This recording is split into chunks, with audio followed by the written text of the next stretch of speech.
Hello and welcome to Strange Stories and Mysteries. In Hubei, China, there is a very famous mountain called Wudang Mountain. Wudang Mountain is majestic. The mountains are covered with peaks. There are countless Taoist temples on the mountain. It is known as the first mountain of Taoism. Zhang Sanfeng, the founder of Taiji Quan, once practiced here. Today's story takes place in Wudang Mountain.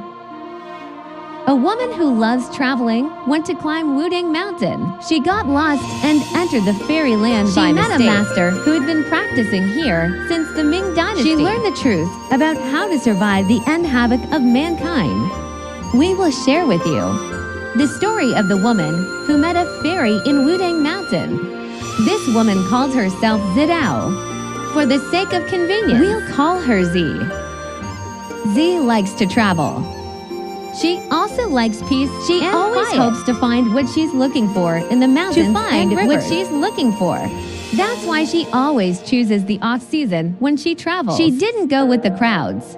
One day, she decided to visit Wudang Mountain to experience the true meaning of Taoism culture. When she bought her ticket to the mountain and climbed to the top alone, halfway up the mountain, she was walking on a completely different path from the tour guide's path. As she turned around and around, she couldn't find the path indicated by the guidebook. There was no one around. She's lost. She had no choice but to walk on. As she walked on, suddenly she saw a bridge in front of her. At the end of the bridge, there was a She ran hall. Over there excitedly. She saw that the name of the hall was Hall of Illusory Truth. But the strange thing is, the name of the hall was nowhere to be found on the guidebook. At that moment, she saw a little Taoist boy sweeping the floor in front of the hall. So she went over to greet him. Where is this place? The little Taoist boy looked up with pure eyes. He replied, "This is Wudang Mountain."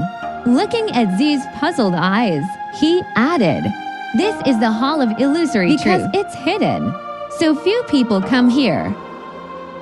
Listening to the little Taoist boy's words, felt a little relieved. It's almost dusk now. It's impossible to go down the mountain. Where to stay became her top priority. When she was hesitating, a Taoist came out from the main hall. He seemed to know that Z was here.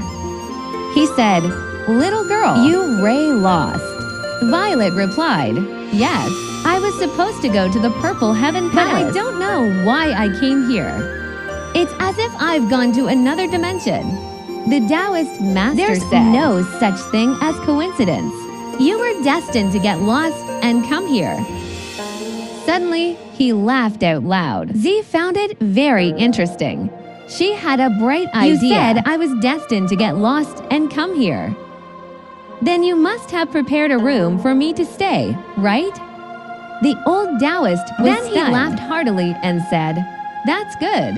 The little Taoist boy also laughed when he heard that. Then, Z followed them into the hall.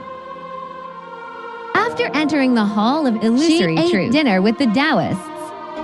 During the meal, she talked to the little Taoist boy. When she asked him how old he was, he didn't answer immediately. After a while, he said quietly, "I'm 162 years old." As a little boy, he's as old as his grandpa's grandpa. "Who are you trying to scare?" Z didn't believe me at all. She heard the little Taoist boy say, "I'm telling the truth. Don't disbelieve me. That old Taoist is also 373 years old." He looked at the kids. Z was so shocked that she dropped her chopsticks. She thought to herself, "It's too mysterious. Did she really meet a master?" What happened next surprised Z even more. When she and the little Taoist boy finished eating, went out from the back door of the hall. They saw a lot of ancient pavilions outside the hall. Some women in ancient costumes with long gowns and told skirts. They were playing, dancing, and singing in the garden. And there were flowers in the garden that she had never seen before. She couldn't help but ask the little monk if they were hundreds of years old. The boy nodded and said yes. He said they were also cultivators. This was an eye-opening experience for Z. She couldn't help but think to herself, "I wish I could practice here too." Just then, the Taoist master appeared, as if he knew what she was thinking. He said, "You want to practice cultivation too, don't you?" Told the Taoist that she hated the mundane world. She didn't like the people colluding with each other. In greedy and lustful, she wished to be the Taoist to be her teacher. To leave that filthy place. The Taoist looked at him. He was silent for a while. "It's not that I don't want to take you in as disciple. I can't let you return to your original world." Z was surprised. It's the first time she heard that there are different worlds for people. The Taoist continued to say that if you follow me, your body will evolve according to my school of cultivation. But your innate world is different from mine. For example, my world is made of white jade, but the world that created your master's soul is made of crystals. If you follow me, I'll only be able to transform you into white jade, and your original crystal substance will be completely lost. Z thought it made sense. So she asked if there was a way that enables me to return to my original world. The Taoist suddenly looked solemn. He pondered for a long time. Yes. When Z heard that, "There's hope." The Taoist said that this method may come by with luck, but it is spreading because of the apocalypse and the impending crisis in the universe. It's to save the entire universes from disaster. Then the Taoist told Z, "Something great is happening in the universe. Most of the people in the world nowadays have descended from the heavens. They come from different worlds." And said that because of the principle of mutual generation and order to save the lives of their own worlds, voluntarily came down to Earth to suffer. Some come to corrupt humankind and prevent other beings from being saved. Z wanted to know more, but it was getting late. The Taoist arranged for her to rest in the room.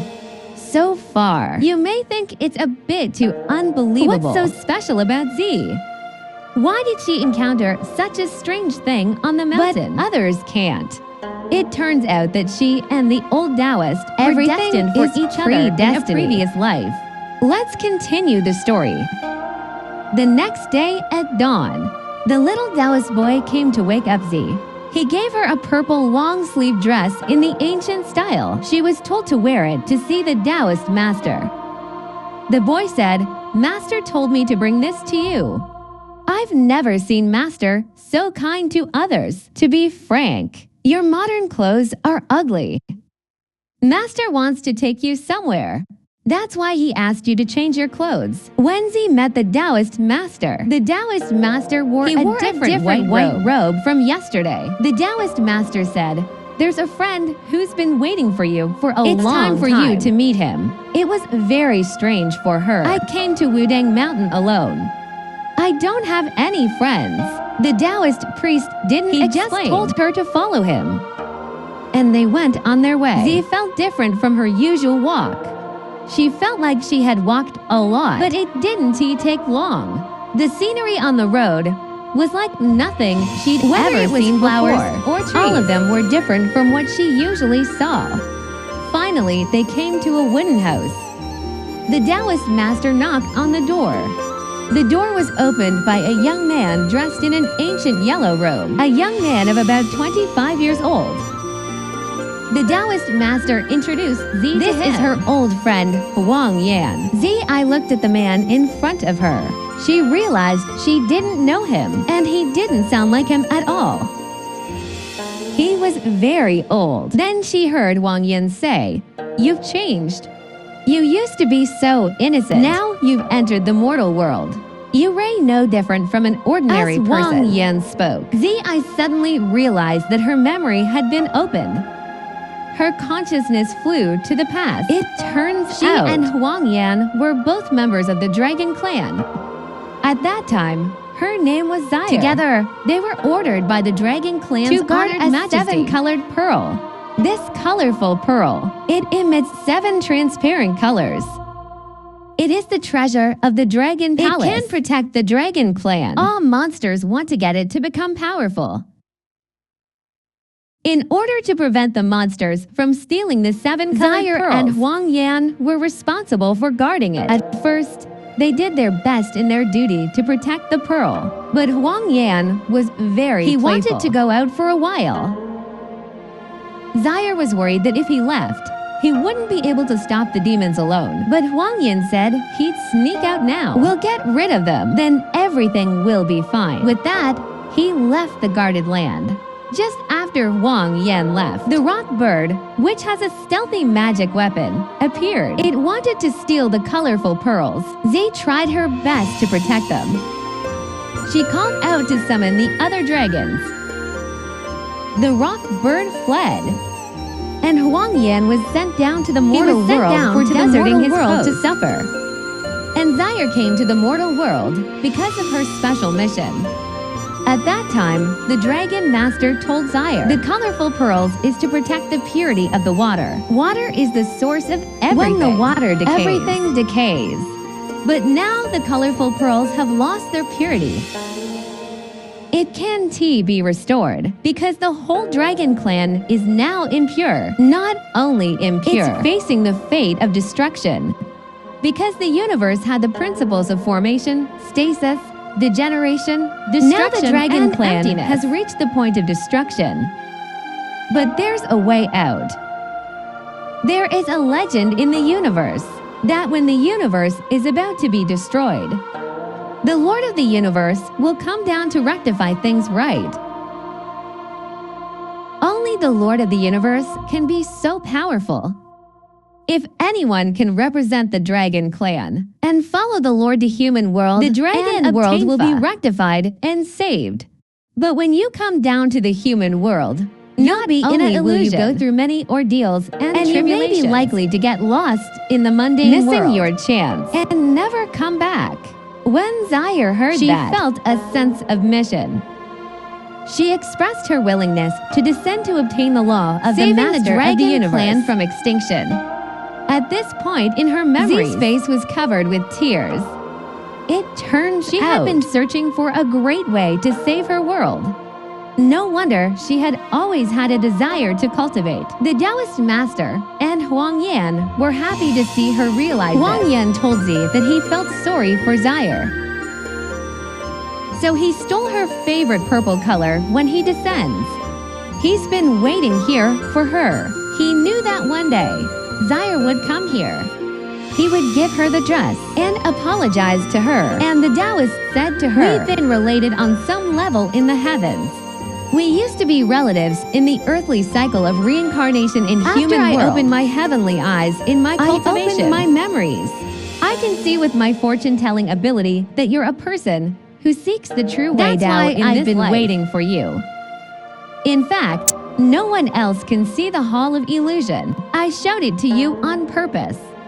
To fulfill your destiny, he told Zi, the law of the universe has been spread. If you don't obtain Fa in this life, you'll never be able to return. That's when Zi remembered.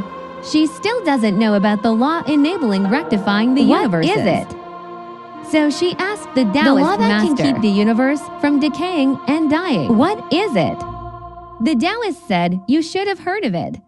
Huang Yan also said, which school of cultivation has suddenly appeared in the world, popular and powerful and then in the world, a big ordeal. I don't know if it's a heavenly secret, or maybe Zi needs to realize it herself.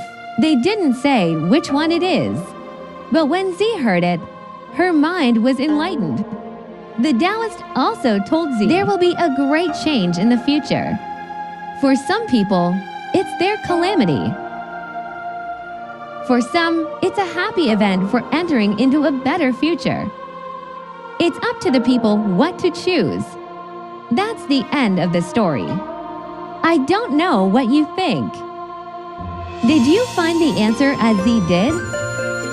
But whether you find it or not, I think as long as we keep the goodness in our hearts, in the future changes, or the changes that are coming, we'll be able to get through it. Thank you all for watching. We'll see you next time.